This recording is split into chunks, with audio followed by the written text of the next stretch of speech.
Xin chào các em, chào mừng các em đến với Loigiaihay.com. Hôm nay, cô và các em hãy cùng nhau hoàn thành các bài tập trong Getting Started, The Central Sector of the Imperial Citadel of Thăng Long, trang 30-31, sách giáo khoa tiếng Anh lớp 11 chương trình mới. Ở trong bài 8, Our World Heritage Site, chúng ta sẽ cùng nhau tìm hiểu các vấn đề sau. This unit includes language, vocabulary, words and phrases related to the World Heritage Sites in Vietnam. Bài học này sẽ bao gồm ngôn ngữ, từ vựng, từ và các cụm từ có liên quan đến các di sản thiên nhiên thế giới ở Việt Nam. Pronunciation, intonation, choice questions, phát âm, ngữ điệu, câu hỏi lựa chọn, grammar, participle and true infinitive clauses, ngữ pháp, những cái mệnh đề sử dụng phân từ và chu vấp. Skills, reading for general ideas and specific information in an article about Hạ Long Bay and its attractions. Đọc, hiểu ý chung và thông tin chi tiết trong một bài báo về Vịnh Hạ Long và những cái điều thu hút của Vịnh Hạ Long. Making suggestions about places to visit in the complex of Huế monuments. Đưa ra những đề xuất, đề nghị về những nơi tham quan ở trong khu phức hợp Lăng Tẩm, Huế. Listening for specific information in a radio program about Phong Nha Kẻ Bàng National Park. Lắng nghe những thông tin chi tiết trong một chương trình radio về vườn quốc gia Phong Nha Kẻ Bàng. Writing an essay about the reasons why Chang'an Scenic Landscapes Complex was recognized as a World Heritage Site. Viết một bài văn đưa ra những lý do vì sao khu phức hợp phong cảnh Tràng An được đánh giá, được công nhận như là di sản thiên nhiên thế giới. Communication and culture, giao tiếp và văn hóa. Discussion about where to go in a field trip, bàn luận chuyến đi thực địa sẽ đến đâu. Taj Mahal, a World Heritage Site in India. Taj Mahal, một di sản thế giới ở Ấn Độ. Bây giờ chúng ta hãy cùng nhau làm bài 1. 1. Listen and read. Lắng nghe và đọc. Unit 8. Our World Heritage Sites. Getting started. Activity 1. Listen and read. Hi Dan, have you planned your city tour? Not yet. What would you recommend? Do you like to see the nightlife? Not really. I just want to go sightseeing around the city. How about visiting the central sector of the Imperial Citadel of Thăng Long? What's so special about it? It's one of the 8 UNESCO World Heritage Sites in Vietnam. How exciting. What exactly is it? Tell me more about it. It's a cultural complex comprising royal palaces and monuments. Is it still intact or in ruins? Well, most of the citadel, first built during the Lý dynasty in the 11th century, and then expanded by subsequent dynasties, was demolished in the early 20th century. What a pity. Which part of the citadel can we see now? Well, the only structure to remain intact is the flag tower of Hanoi, built in 1812 during the Nguyen dynasty. We can also see the stone dragons of Can Thien Palace and relics associated with many Vietnamese royal families, discovered during archaeological excavations. Sounds great. When shall we go there? Do you prefer a weekday or the weekend? The weekend suits me better. Shall we go there this Sunday? Sure. See you on Sunday morning then. I'll pick you up at 7. Thank you, Nam. I'll wait for you. You're welcome. Bây giờ chúng ta sẽ cùng đọc lại và dịch nghĩa từng câu. Nam, Hi Dan, have you planned your city tour? Chào Dan, bạn đã lên kế hoạch tham quan thành phố chưa? Dan, not yet. What would you recommend? Chưa, bạn khuyên mình nên đi thăm nơi nào? Nam, do you like to see the light night? Bạn có thích ngắm cảnh phố xá về đêm không? Dan, not really. I just want to go sightseeing around the city. Thực sự cũng không hẳn. Tớ chỉ muốn đi vòng quanh phố phường. Nam, how about visiting the central sector of the imperial citadel of Thăng Long? Chúng mình đi thăm khu trung tâm Hoàng thành Thăng Long nhé. Dan, what's so special about it? Có gì đặc biệt ở chỗ đó? Nam, it's one of the 8 UNESCO World Heritage Sites in Vietnam. Đó là một trong 8 địa danh được UNESCO công nhận là di sản thế giới. Dan, how exciting! What exactly it is? Tell me more about it. Thú vị thật, chính xác. Thì nó là gì? Nói thêm cho tớ biết đi. Nam, it's a cultural complex comprising royal places and monuments. Đó là một quần thể văn hóa bao gồm các cung điện hoàng gia, đền đài và miếu mạo. Dan, is it still intact or in ruins? Nó còn nguyên vẹn hay đã bị hư hại rồi? Nam, well, most of the citadel first built during the Lý dynasty in the 11th century and then expanded by subsequent dynasties was demolished in the early 20th centuries. Phần lớn hoàng thành đầu tiên được xây dựng vào dưới triều Đại Lý trong thế kỷ thứ 11, sau đó thì được mở rộng vào các triều đại sau và đã bị phá hủy vào đầu thế kỷ 20. Then, what a pity. Which parts of the citadels can we see now? Tiếc thật, thế bây giờ chúng ta có thể tham quan phần nào của hoàng thành? Nam, well, the only structure to remain intact is the flag tower of Hanoi built in 1812 during the Nguyen dynasty. We can also see the stone dragons of King Thiên Palace and relics associated with many Vietnamese royal families discovered during archaeological excavations. Thì công trình kiến trúc còn giữ nguyên vẹn bây giờ chính là cột cờ Hà Nội được xây dựng vào năm 1812 dưới thời Nguyễn. Chúng ta cũng có thể ngắm các con rồng đá ở Điện Kinh Thiên và nhiều di tích có liên quan đến các gia đình hoàng gia, các gia đình hoàng tộc ở Việt Nam được khám phá ở trong những quần thể khai quật. Dan, sounds great. When shall we go there? Nghe tuyệt đấy. Khi nào thì chúng ta sẽ đến đó? Nam, do you prefer a weekday or weekend? Cậu thích đi vào ngày thường hay cuối tuần? Dan, the weekend suits me better. Shall we go there this Sunday? Cuối tuần thì phù hợp với tớ hơn. Chúng ta đến đó vào Chủ nhật tuần này nhé. Nam, sure. See you on Sunday morning then. I'll pick you up at 7. Chắc chắn rồi. Vậy thì hẹn gặp cậu vào sáng thứ Bảy. Tớ sẽ đón cậu lúc 7 giờ. Dan, thank you Nam. I'll wait for you. Cảm ơn Nam. Tớ sẽ đợi cậu. Nam, you are welcome. Không có gì. Exercise number 2.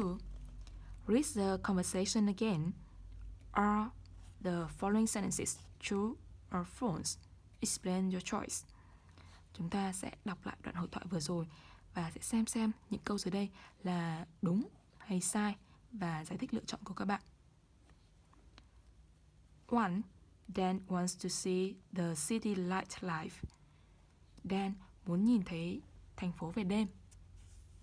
Các bạn thấy rằng đây là một câu false, bởi vì Dan có trả lời Khi Nam hỏi Do you want to see the nightlife? Thì Dan trả lời rằng Not really. I just want to go sightseeing around the city. Sang câu thứ 2. Nam suggests visiting the central sector of the Emperor's Citadel of Thăng Long. Nam đề xuất đi thăm trung tâm hoàng thành Thăng Long. Đây là true, bởi vì Nam có hỏi rằng, có đề xuất rằng How about visiting the central sector of the Imperial Citadel of Thăng Long? Chuyển sang câu 3. The central sector of the Imperial Citadel of Thăng Long remains intact. Cái trung tâm hoàng thành Thăng Long thì vẫn còn nguyên vẹn. Các bạn thấy rằng đây là câu false, vì ở đây khi Dan hỏi Is it still intact or in ruins? Nam trả lời rằng Most of the citadel was demolished in early 20th century.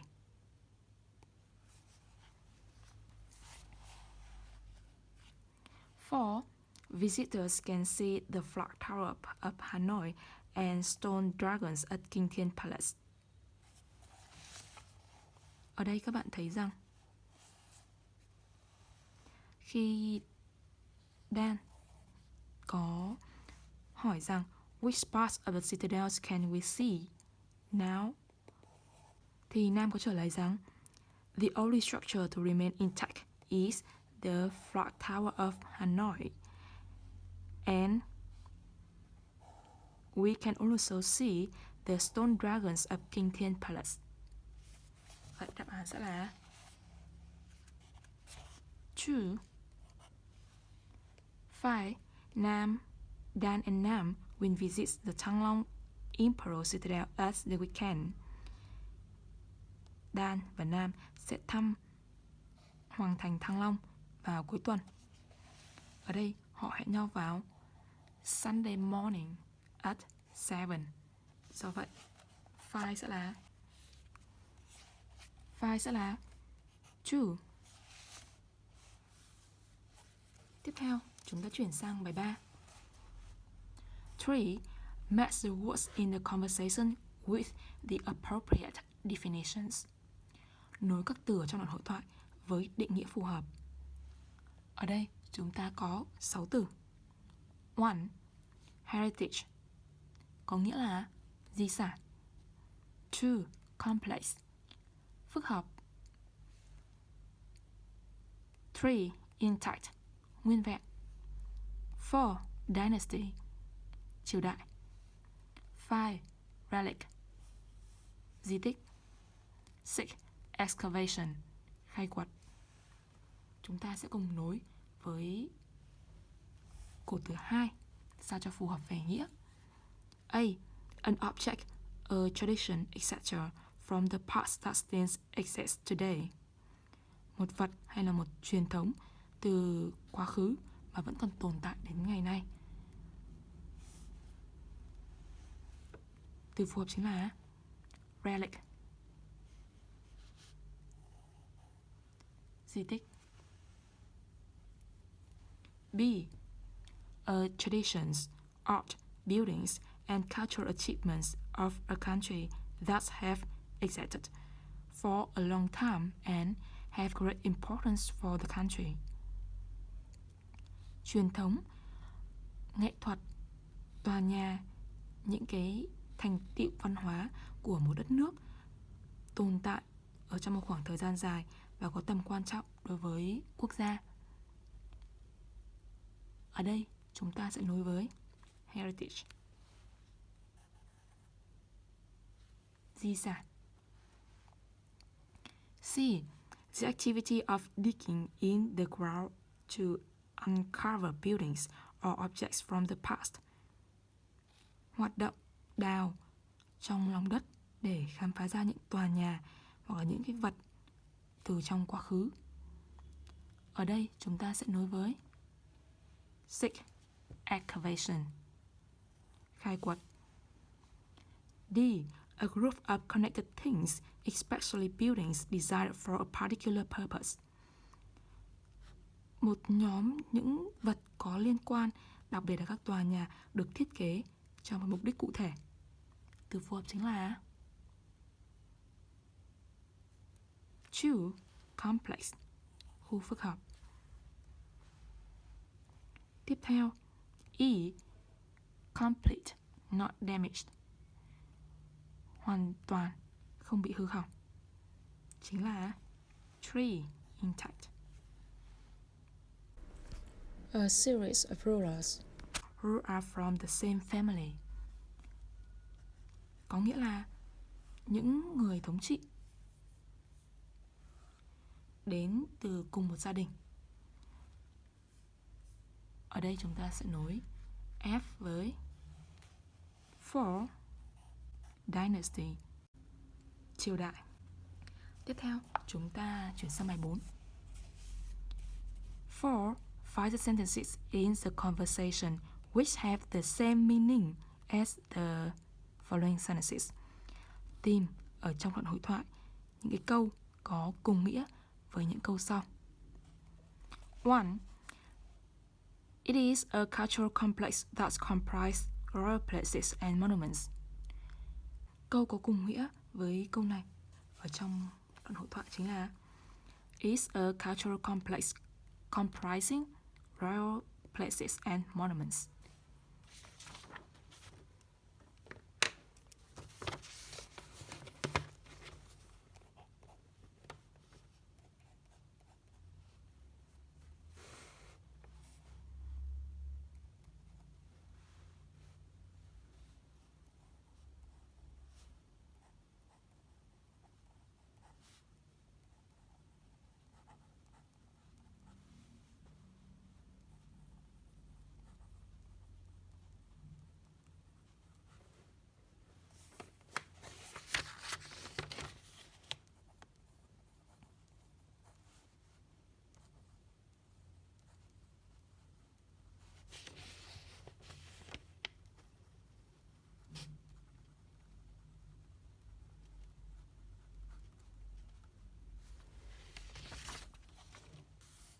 Two, most of the citadel which were built during the Li dynasty in the 11th century and then expanded by subsequent dynasties was demolished in the early 20th century.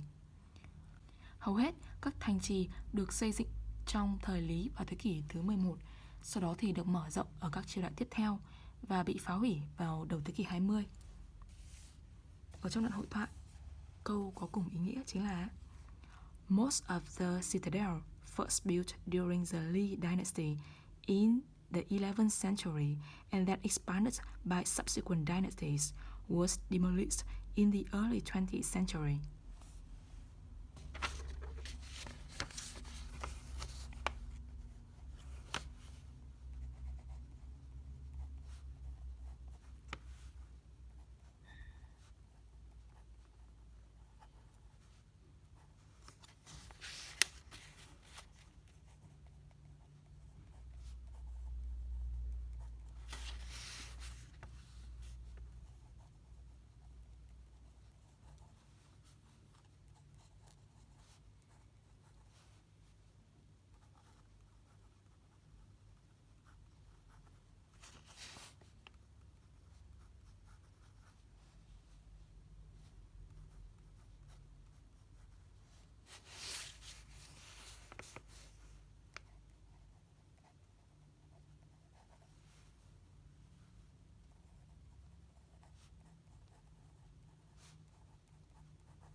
3.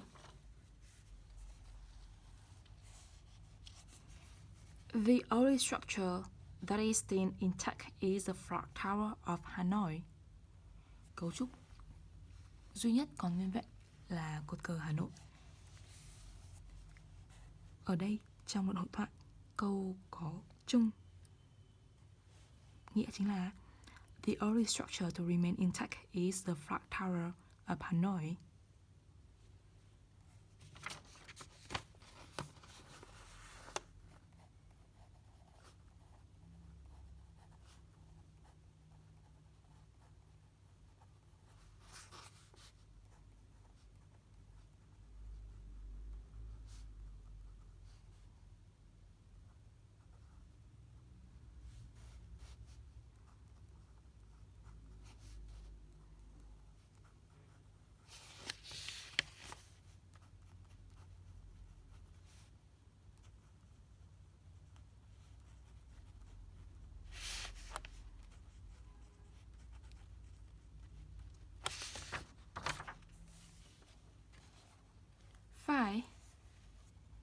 Work in pairs. Ask and answer the following questions. Làm việc theo cặp. Hỏi và trả lời những câu hỏi sau. 1. Have you ever visited the central sector of the Emperor's Citadel of Thăng Long? Các bạn đã từng tham quan Hoàng thành Thăng Long chưa? 2. If yes, tell your partner about your visit. If no, would you like to visit it? Why not? Nếu có thì hãy nói với người bạn của mình về chuyến đi. Nếu không thì hãy nói là bạn có muốn du lịch, có muốn tham quan nó không? Tại sao có hay là tại sao không? Các bạn hãy trao đổi bàn luận với người bạn của mình. Sau đó thì có thể tham khảo câu trả lời mẫu của cô như sau.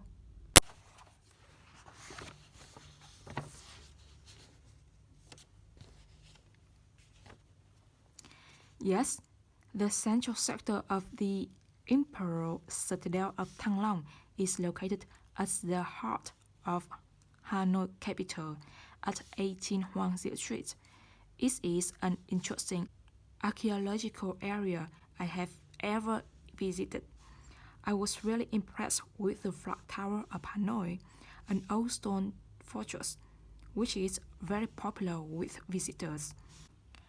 I was excited to see the relics on display here, such as bronze quarries, ceramics, and pottery.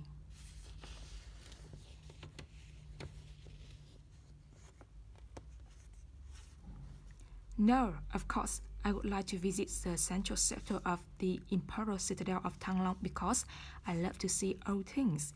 I have heard a lot of Thăng Long, Hanoi, so I love to know how the king of Lee dynasty built in Hanoi and the country.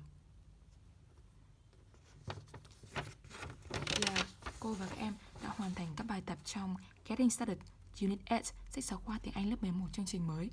Các em hãy truy cập vào trang Loigiaihay.com để xem chi tiết các bài giảng khác.